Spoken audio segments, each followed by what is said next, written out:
down here at the Golden Cafe, a nice open mic night.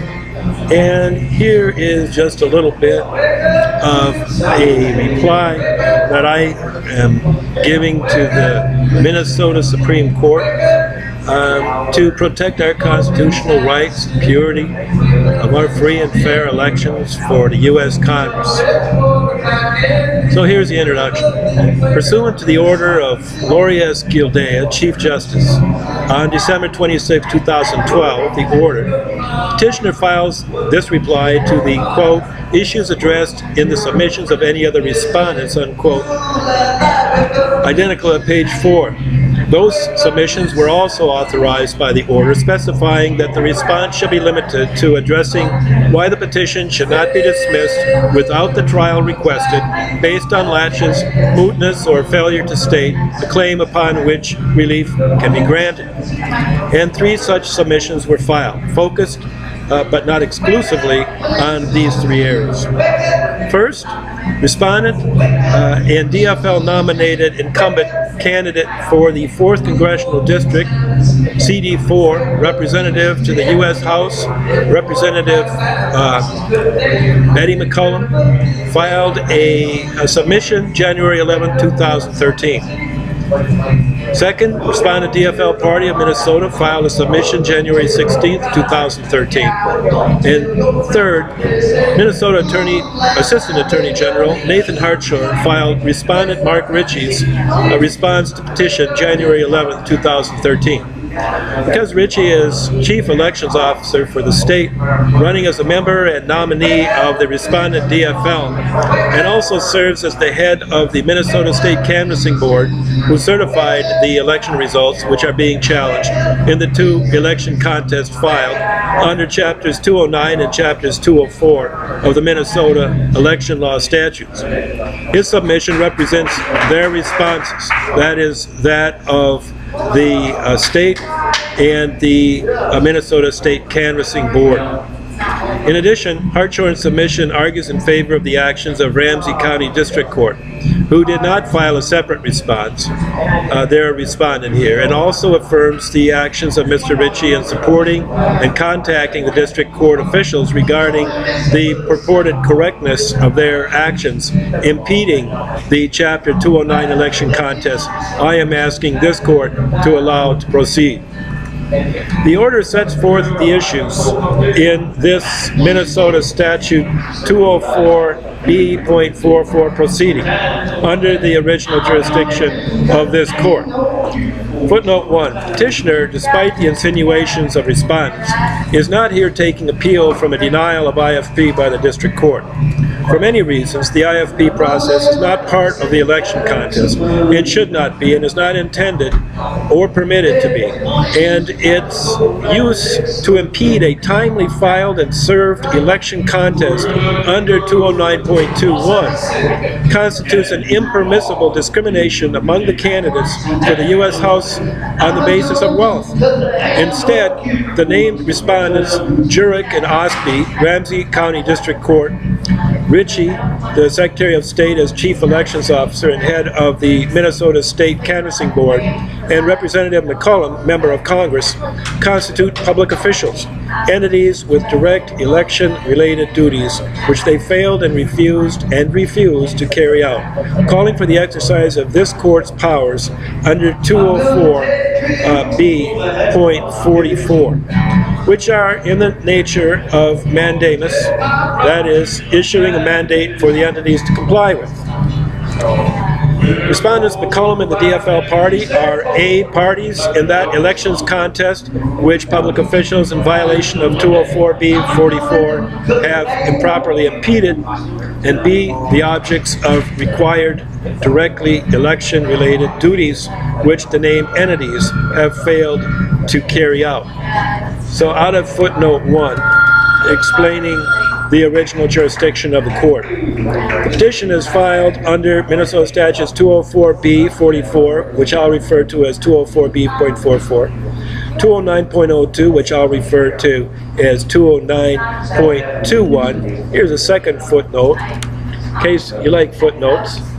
209.21 indicates that the proceeding invoked is one of taking evidence to forward to the U.S. House of Representatives, since neither this court nor the district court has or ever had the power to void the election of McCollum, who was certified as having the most votes in both the November 6, 2012 election and the August 14, 2012 DFL primary. Now, out of this second footnote, did you know footnotes were so fun? So, and it's also filed under 480.04, which I'll call 480.04, and that is writs, giving jurisdiction to the Supreme Court over writs. Now, the order recounts at pages 1 and 2 the allegations of A, respondents' wrongful acts, omissions, and errors. That's 204B.44. B, constitutional violations related to the 2012 CD4 election. That's again for both 2004B.44 and 209.21. That's 204B.44. Further allegations noted in the order are C, that McCollum as candidate wrongfully claimed the endorsement of the Minnesota DFL party, that's for the 209.21, when she really had only the endorsement of DFL women.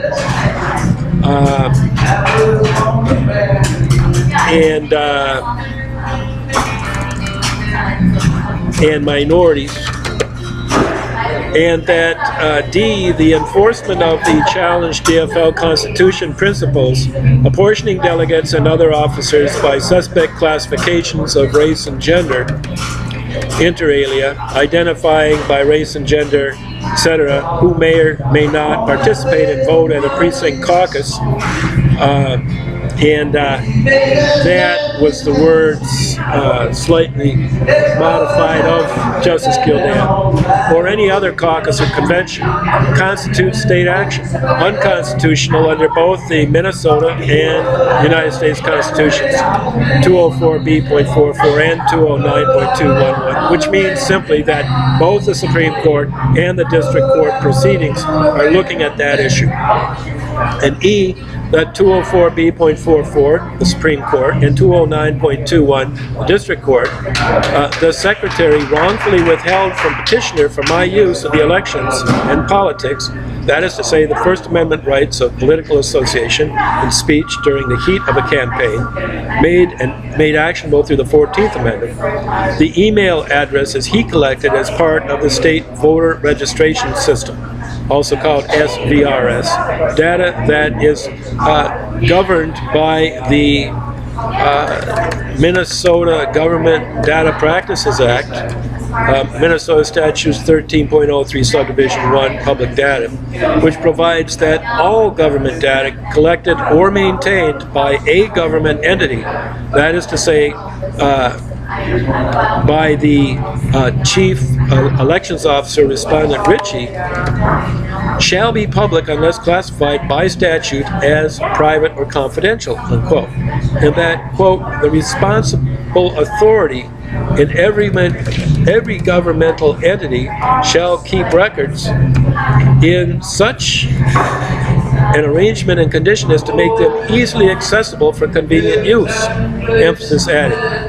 Finally, F, wrongfully impeding 204B.44 of the election contest, which is 209.21, filed with the District Court December 4th, 2012, served on Betty McCollum that same day, and furnished to Secretary Ritchie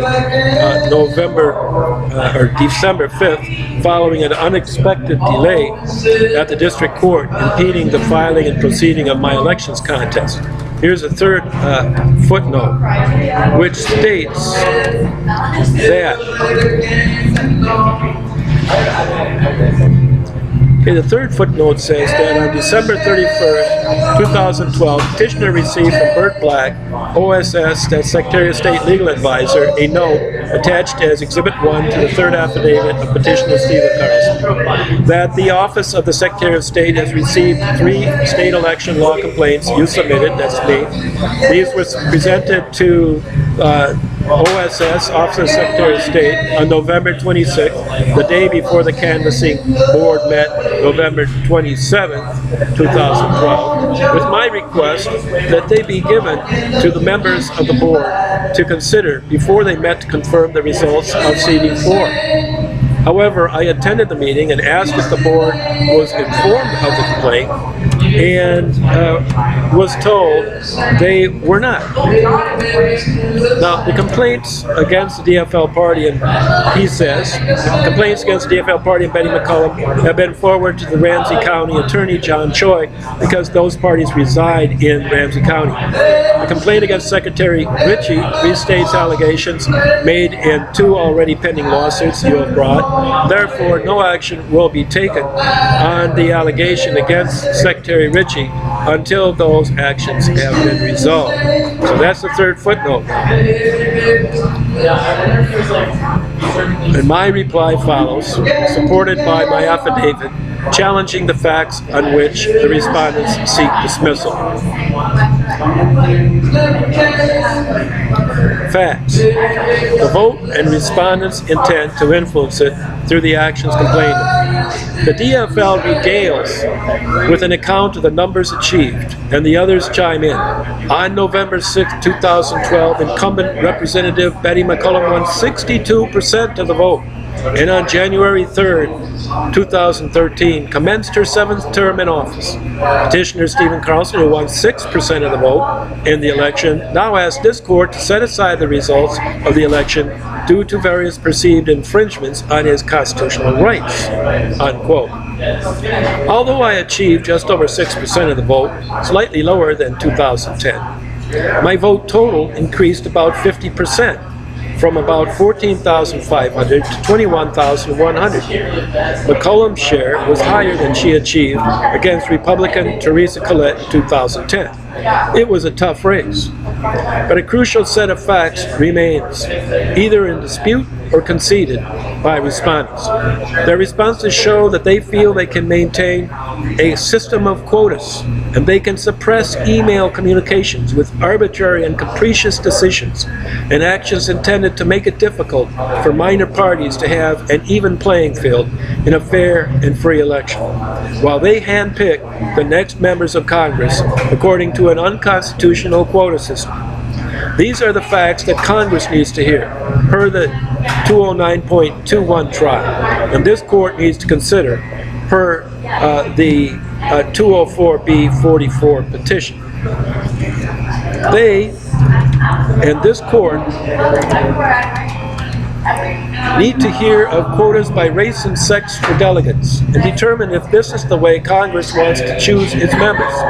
If it is, then any or all of the 50 states could expect to have such procedures for the Democrat Party.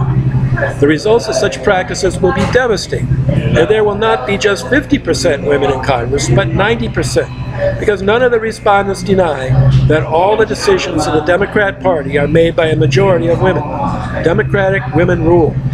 But they respond, we have the power, you're not one of us, we don't associate with you, and you just have to take it as an eligible voter and politician. Their very arguments say they intend to skew the issues in a certain ideological manner, because they argue that if they drop the rules, those ideologies would be challenged. And this prejudices me as a politician, the IP Party, Independence Party, and the GOP. Because to give the party decisions to radical women and their allies, they use race and gender and identity politics to attract women from other parties and shift the issues to war on women, as McCollum participated in one of our debates. And just giving the party to women or to certain minority groups. Meanwhile, excluded racial groups like Asians with just 2.8%, Hispanics 4.9%, Blacks 5.4%, and American Indians 1.3% can't be counted or represented as a group because they are not above 10%. But minorities can if they are clustered together. So taken together, that would be 14 to 15%. These are numbers in the state population that are used as quotas that they need to fill whenever they select delegates. And so with 50.4% women in the state and another 14.15% minorities, that leaves as maximum a ceiling of 35% for white men of any age or persuasion. This, say the respondents, is the constitutional principle they want to enforce by law. Further, Mark Ritchie concedes that in deciding to release, or in this case bar, public information, that being the email addresses promised to me so I can contact every registered voter who provided one in the congressional district, and we're talking about 383,000 voters. He exercised discretion, which is really unbounded, arbitrary, and capricious power, which he believes is given by law, to either release or not information that is presumed public by the state's Minnesota Government Data Practices Act. And he achieves this by only admitting that the presumption of public data exists when he is toying with it.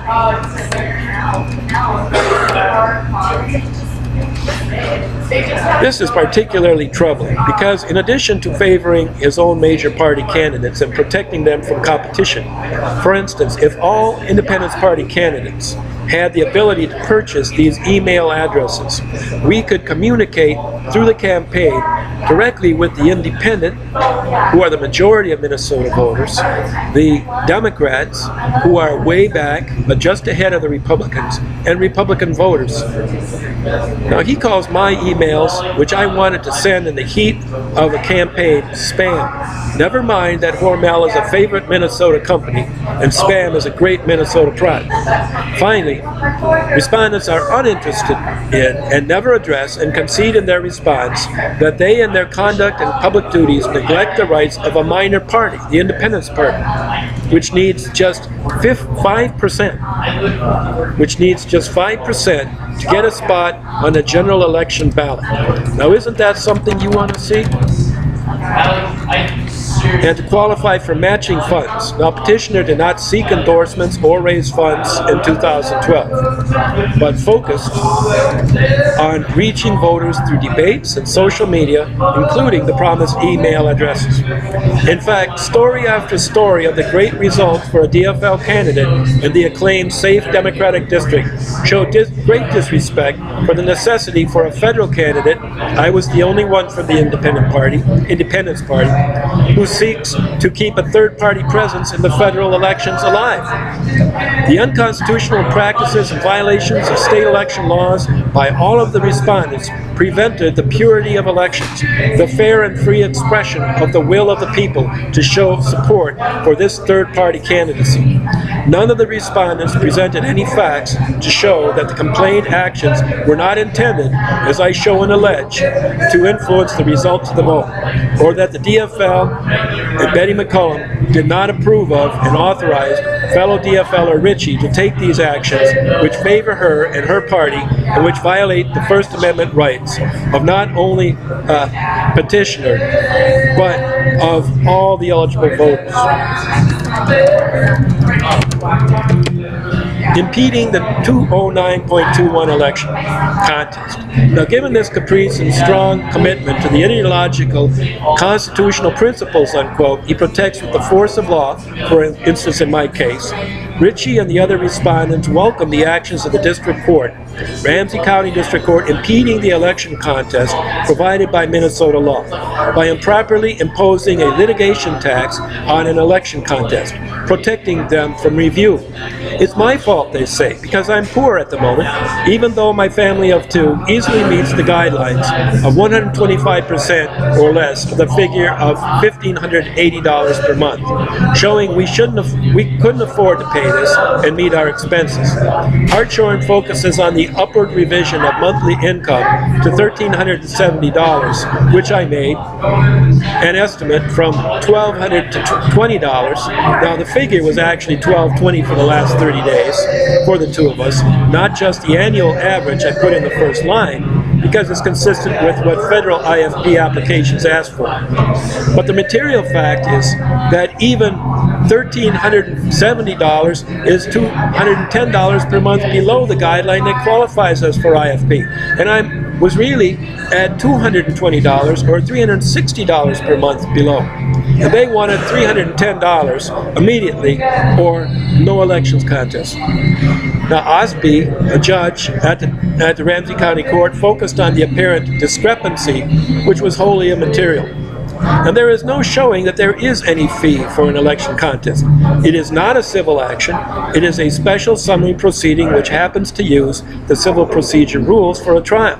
But the commencement, according to Minnesota judicial precedent, which is wholly created by statute, is not the same as the civil actions. Like this petition itself, there is no fee in the statute, and there should be none read in, and the reasons are clear.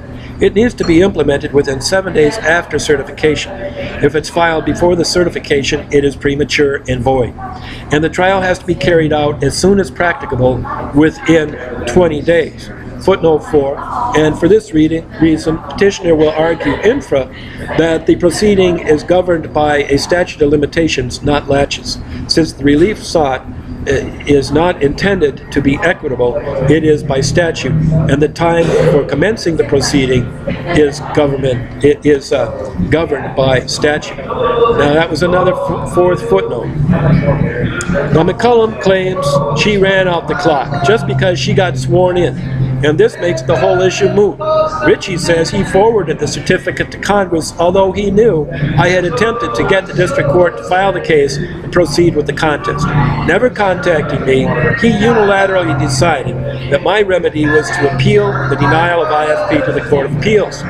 He evidently thought I had to do this within 5 days.